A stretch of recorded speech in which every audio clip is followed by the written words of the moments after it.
Hey guys, new video for last Epoch. So, been a while, but the 1.1 reset is here, and this time around I decided I wanted to play a Frostclaw Ignite build. Right, so I made a build preset. I don't know what you would call it. Like, I usually call them POB in, Path of Exile, but in last Epoch we have the, LE Tools. So I made an LE Tools build, fooling around with some stuff, and really interested in trying to make a sort of endgame build with the Firestarter's Torch. And I figured that because Frostclaw got a lot of nerfs with like the mana cost and all this kind of stuff, like the mana return, not applying to all these casts, I figured that with this, Firestarter's Torch and then slamming like another -5, mana cost on here would make it really easy to make like, a good Frostclaw build with all the bounces and all this kind of stuff. So basically, right now, it's actually pretty good. I am not, notice I'm not even spec'd into Volley of Glass right now because I think I'll have to get the -5 on here to actually make that work. But leveled up pretty much with Elemental Nova, and then as soon as I got Frostclaw, I actually just spec'd into Volley of Glass, and then on single target use this, and on like packs of mobs I just use Elemental Nova. Playing Ignite, I found a Calamity really early on, so that was pretty nice. And then just like gambled, well not gambled, but I used the Rune of Ascendance to get one of these.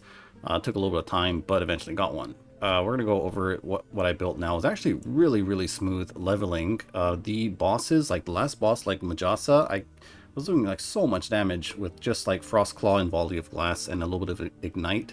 Like there's a phase where she's like healing up in the blood and all that kind of stuff, but almost like killed her through that. It was just like insane damage. So really smooth early leveling. And into Monoliths. Now that I'm in Monoliths, I did spec into all these returns and the Celestial Conflicts to get all the Elemental Nova procs and all this kind of stuff. So it's actually clearing really good, right? Only problem right now is defense is pretty bad. See, my resistances are really not really where they should be. But I guess, a lot of the gear I'm using is like stuff I found in while leveling. Oh, I did find this insane idol. It's like a max rolled Lightning Age idol. But anyways, let's run with some monoliths. All right, we're not even empowered yet. We're just still working through the normal ones, but as you can see what it looks like. All right, so I'll have a build planner for like the end game build that I'll be going for. But for now, I'll just show you what I'm working with. So basically the idea is we just spam our Frostclaws. And the Frostclaws proc these Elemental Novas, and they all apply Ignites, and we get a lot of Ignite stacks. So right now, ideally though, you would do pass down to Volley of Glass, although it's going to really put some strain on the mana cost. It is possible to do, but it's going to require a lot better gear to actually get this going. But even without, the shotgunning from this, we are still doing insane amounts of damage. Mainly due to just the amount of hits just from the regular Frostclaw and the amount of Elemental Novas. And these things have tons of damage from like all the penetration we get here, all the Ignite chance we get here and here. And then also, I was using Calamity, right? But I decided I want to try this out, Crest of Unity, because this gives us like more area, gives us the Tri-Elemental Nova is something I want to test out because there is like a node in the Mage tree. Here we go here. So it's like you can get like 100 ward on hit, right? It's got like a 10-second cooldown, but we can get all 3 of these hits because our Elemental Nova is tri-elemental, right? So I want to try that out. Maybe it'll be good. I don't know if we can reduce that cooldown with CDR. Maybe not. We'll have to see about that. But yeah, pretty much that. And then we're using Flame Rush because Flame Rush right now, I wanted to get Lightning Aegis for the cast speed and Frenzy, so we're doing that. We're casting the Static Orb. The Static Orb then gives us the Lightning Aegis. That's pretty much it. And Meteor is just like a little buff tool. Alright, so let's just go through the Monolith and see what happens. So, our defenses are pretty bad, so we might actually die. I mean, I haven't really died that much in these Monoliths. There's not really much that'll kill you until you get to like empowered Monoliths. But you can see clear is pretty good, right? And yeah, my mana situation isn't ideal yet. I still don't even have enough mana, I think, to do all this stuff. Oh shit, there's a lot of people here. I think I do need to get some like better idols. You see my idols are like kind of bad, right? And then I also probably do need to get like some points here to make the mana situation a little bit better. But for now, it's like, okay, right? And right, you know, like damage is, I think it's okay, right? For like this kind of scuffed character. Bossing is still like okay too, right? But yeah, most of all, like V-Clear is like pretty nice. Alright, let's see what we get here. You pick up some of these items. And there's so much loot dropping this patch. I don't know what's going on, but especially with like the loot goblins, and they're like really fun, right? You get some of them, they like split into like 3 loot goblins or 4 loot goblins, and you just got like your whole screen covered in like loot, and you can't even pick it all up. It's actually kind of fun. But yeah, overall, actually really liking this reset. The shrines are like, I don't know what to say about the shrines. They're interesting, to say the least. But the loot goblins, definitely pretty insane, right?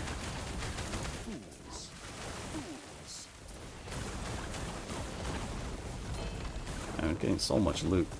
Alright, so we're almost at the objective. You can see, like, I think it's like pretty fun playing this kind of like build. Like, you know, this is like league start, you could say, or season start build, and you can already like play with this kind of clear and like pretty decent damage, right? Oh, Glyph of Despair, nice.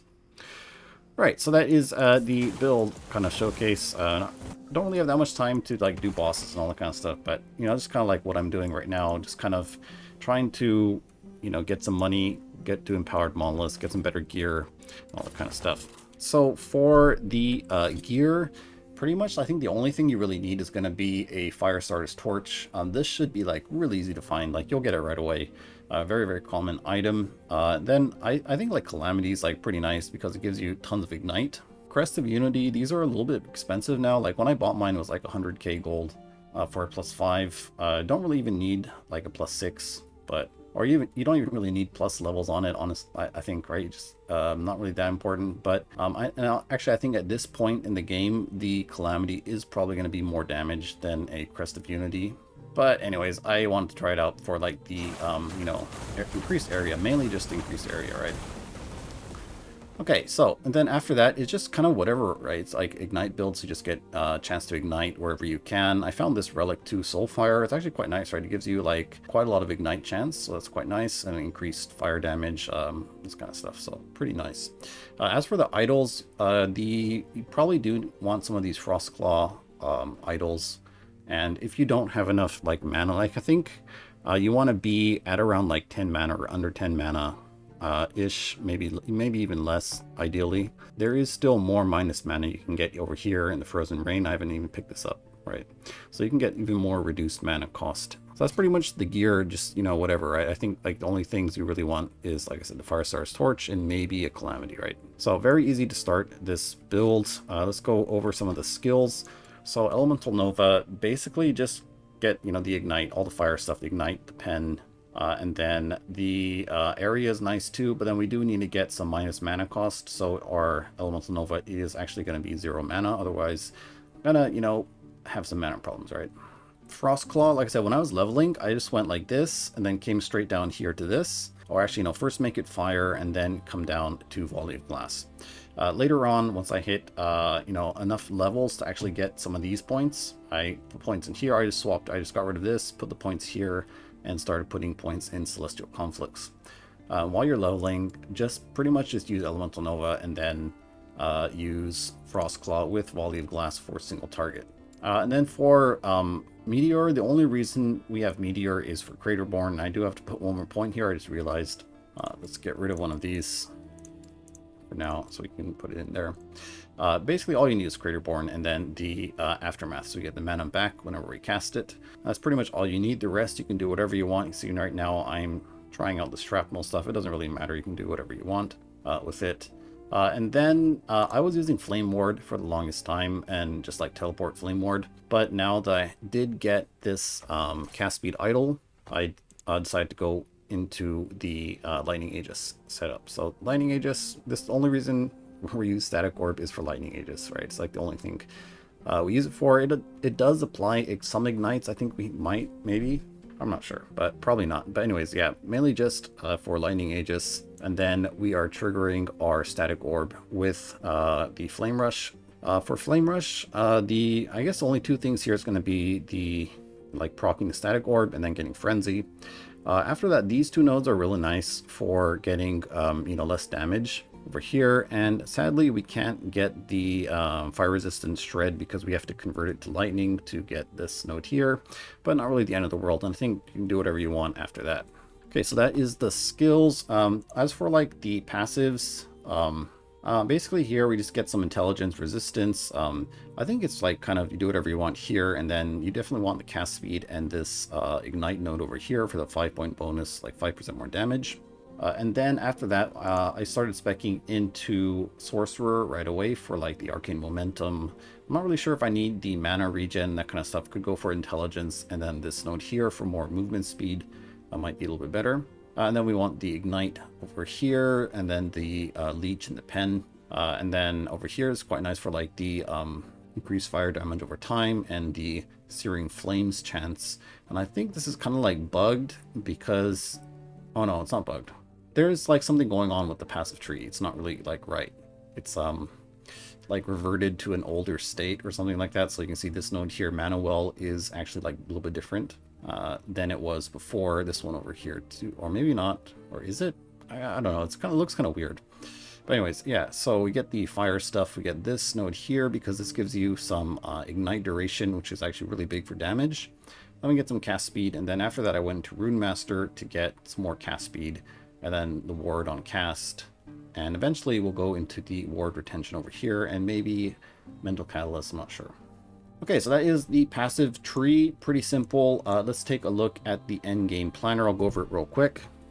Okay, so this is the build idea, guys. I'm not really sure how good it's going to be or if it's going to work, but basically, I want to try this out and try to make it work. Probably will have to adjust some things as we go, but this is sort of the base idea of what we'll be doing. So basically, yeah, some of the items are the same. We're still using the Crest of Unity, the Firestarter's Torch, I think. Since there isn't really that many good body armored bases I would want to use, maybe I want to get I'll probably want to get Prism Wrap.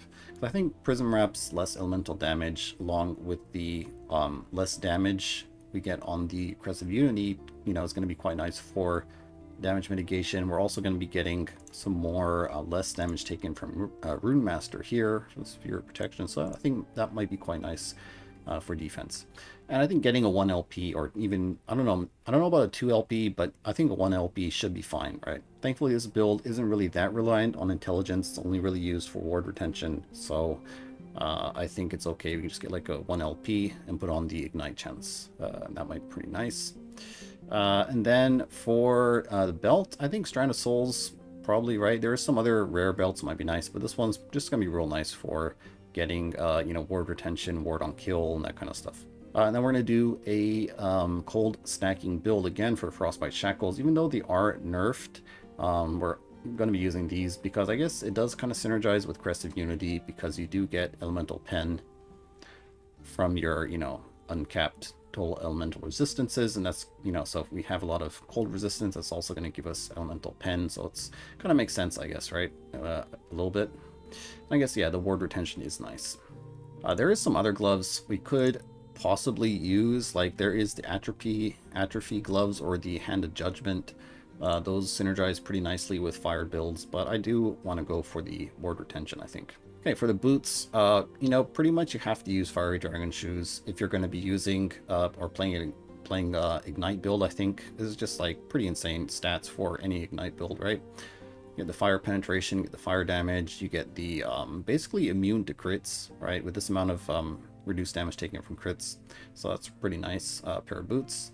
And then for the relic, we're going to go in for Twisted Heart. I guess we do need ward generation. Like I said, I'm not really sure how we'll solve the ward generation. There is some like cool unique rings we could use potentially. Where is that ring? Oh yeah, this ring actually looked kind of interesting too. The Flames of Midnight, because it has swiftness, so it means we're going to be moving faster. We get these Wandering Spirits. I don't think this is actually like super all that impactful, but we'll be getting ward per spirit. Maybe we'll get a few of them. And then we also get some penetration, so maybe, but I think we already have enough penetration, so it might not be that good. But I think the swiftness would be real nice for the movement speed. But then after that, I think Ashes of Mortality will be like pretty nice, I think, because this gives you, you know, 2 ward per ignite on the target, and we're going to be having like over 1,000 stacks of ignite end game. So that's going to end up being quite a lot of ward, I think. It also has cast speed, ward retention, fire damage. So this might be something I might look into. But yeah, okay, so that's the rings. And then let's see, for the relic, just going to be a, you know, ward retention relic with like cast speed and that kind of stuff. Same with the amulet here. Maybe there's some like unique ones we could look into, but you can see the gear is all like uniques, so throwing more uniques into the build is going to require a lot more LP and that kind of stuff. So we'll see. Maybe just keep it like this. As for the relics, going to go for the Frostclaw relics with fire damage, and then more fire damage here, and then cast speed, cold resistance, and just basically small relics to help us cap our resistance probably. As for the skills, I think you can go look at these in the planner, you know, and see what see for yourself. And the passive's not really that important. I think that's about it for the sort of endgame-ish version. But yeah, that'll be it for this video, guys. Thanks for watching. I'll be posting some more like build diary type build updates for this build, so if you're interested, you know, stay posted for that. All right, but thanks for watching, guys. See you next time.